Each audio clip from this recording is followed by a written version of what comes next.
Hello, I'm Assistant Commonwealth Attorney Dan Laren here once again with the case of the week. We do most of our work with people, human beings that shoot and kill and stab and rape each other, but sometimes our cases involve non-humans, and in this case there was a dog involved in a very sad and tragic way. The prosecutor in this case was Alex Garcia.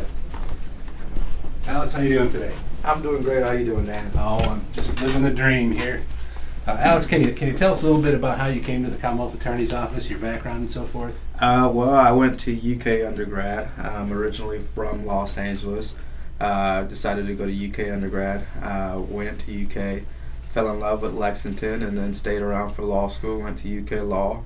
While I was at law school, I interned for Mr. Larson here.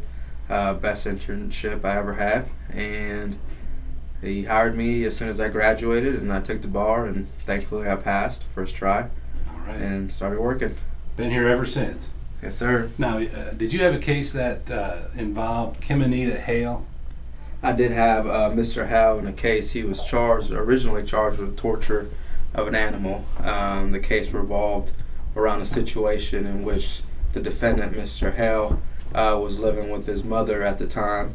They got in some sort of domestic dispute in which the mother was pretty much calling Mr. Hale bum and saying that he needed to grow up and do something with his life. Mr. Hale then decided to take it to another level and said, I'll show you, mother, and then walked into the living room and proceeded to stab her pet, which was a puppy or a dog. Okay.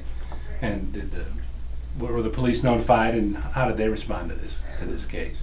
The police were notified. The mother called 911. She told the police that her son was kind of off the hinges at the time and was threatening to kill himself with a knife. And so the police arrived. When they arrived, they confronted the defendant, Mr. Hale, and at that time he did have a knife on him, and he was threatening to slice his throat. And so there was sort of a standoff there for a while. The officers were then able to get him down on the floor and make an arrest on him. So how did the case proceed through circuit court here? The case proceeded. It went through grand jury. He was indicted on the torture of an animal for stabbing his mother's pet 2 or 3 times. At that point, we went ahead and offered him 3 years on the torture of an animal, which is a Class D felony that carries a 1 to 5 sentence. And someone's pet to some people is just like it's family. It's just like stabbing a person. So we hold that dear in this office, and we gave him a 3-year offer at the time. And so did he end up pleading guilty, and did he have some issues with returning to court? There was some issues with him returning to court. He failed to appear at his status hearing that we had. At that time, he just went missing. The judge issued a warrant for his arrest. Luckily, 3 or 2 months later, he found himself in some more trouble. Was involved in a car crash of sorts at possibly a stolen vehicle. At that time, the officers ran his name, and there was a warrant out for his arrest, and we got him back in court. So. Okay.